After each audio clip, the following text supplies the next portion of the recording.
بسم اللہ الرحمن الرحیم۔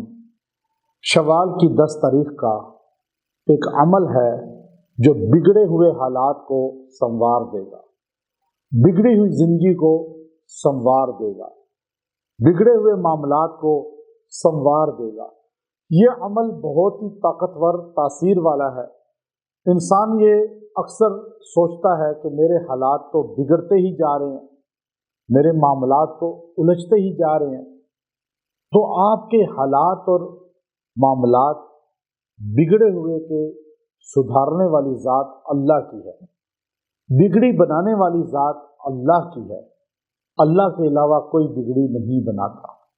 پہلے تو یہ عقیدہ سوچ مضبوط کر لیں، پھر اللہ کے حضور یہ خاص وظیفہ اور عمل ہے، قرآنی عمل ہے۔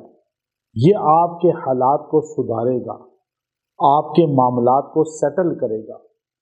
آپ ٹینشن میں ہیں، ڈپریشن میں ہیں کہ بہت حالات بگڑ چکے ہیں، اور بعض اوقات تو آپ کو ایسے کہا جاتا ہے، آپ کا وکیل بھی کہے گا، یہاں تک کہ ڈاکٹر بھی کہے گا، عام لوگ بھی کہیں گے اب حالات بگڑ چکے ہیں، ہمارے کنٹرول میں نہیں۔ تو آپ اس وظیفے کو کریں، جب مخلوق کے کنٹرول سے باہر ہو جائیں، حالات اتنے بگڑ جائیں تو خالق کے سامنے ہاتھ اٹھائیں۔ خالق کائنات بگڑے ہوئے حالات کو سدھارنے والا ہے۔ حالات مکہ میں بگڑ گئے تھے، اللہ نے نبی کریم صلی اللہ علیہ وسلم کو ان کے نرغے سے، جب پورا قبیلہ قتل کے لیے گھیرا ڈال چکا تھا، بگڑے ہوئے حالات میں وہاں سے نکالا، اور پھر عزت والی جگہ مدینہ منورہ پہنچایا، اور پھر اللہ نے سرخرو کر کے واپس مکہ بھی عطا کر دیا۔ حالات بگڑ جاتے ہیں، ہر معاملہ بگڑ سکتا ہے۔ بڑے بڑے لوگوں پہ حالات بگڑے ہیں، بڑے بڑے لوگوں پہ، اللہ کے ولیوں پہ، ان سے بھی اعلیٰ ہستیاں صحابہ اہل بیت پر، ان سے بھی اعلیٰ ہستیاں انبیاء علیہ الصلوۃ والسلام پر بھی حالات کا بگاڑ آیا، لیکن ان کی سوچ، عقیدہ اللہ سے جدا نہیں ہوا، اللہ سے ہٹا نہیں۔ حالات بگڑ سکتے ہیں، لیکن ہم انہیں معاون اور موافق بنا سکتے ہیں۔ حالات تو آدم علیہ السلام کے بھی بگڑے، پھر توبہ کی، اللہ نے بلندی عطا فرمائی۔ حالات تو یونس علیہ السلام کے بھی مچھلی کے پیٹ میں بگڑ گئے تھے، لیکن انہوں نے مچھلی کے پیٹ میں اللہ کو پکارا، دعا کی، حالات سدھر گئے۔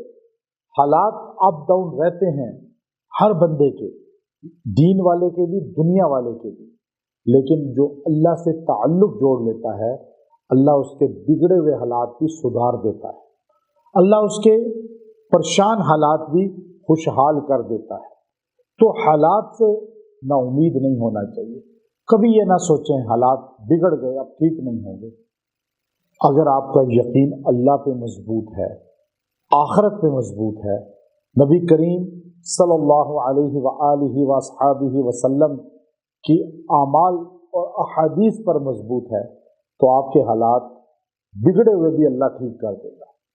تو میں یہ بڑے دعوے سے، وثوق سے کہتا ہوں، آپ یہ وظیفہ پڑھیں، یہ بڑا خاص وظیفہ ہے۔ واللہ الغنی وانتم الفقراء۔ اب یہ حالات سدھارنے کے لیے ہے، اس آیت کو آپ نے پڑھنا ہے، واللہ الغنی وانتم الفقراء۔ اس کو 100 بار پڑھ کے آپ دعا کریں، اللہ حالات کو سدھارے گا۔ اللہ غنی ہے، ہم فقیر ہیں، ہم بار بار اقرار کریں ہم فقیر، اللہ غنی، انشاءاللہ حالات سدھر جائیں گے، حالات بگڑے ہوئے ٹھیک ہو جائیں گے۔ وآخر دعوانا الحمد للہ رب العالمین۔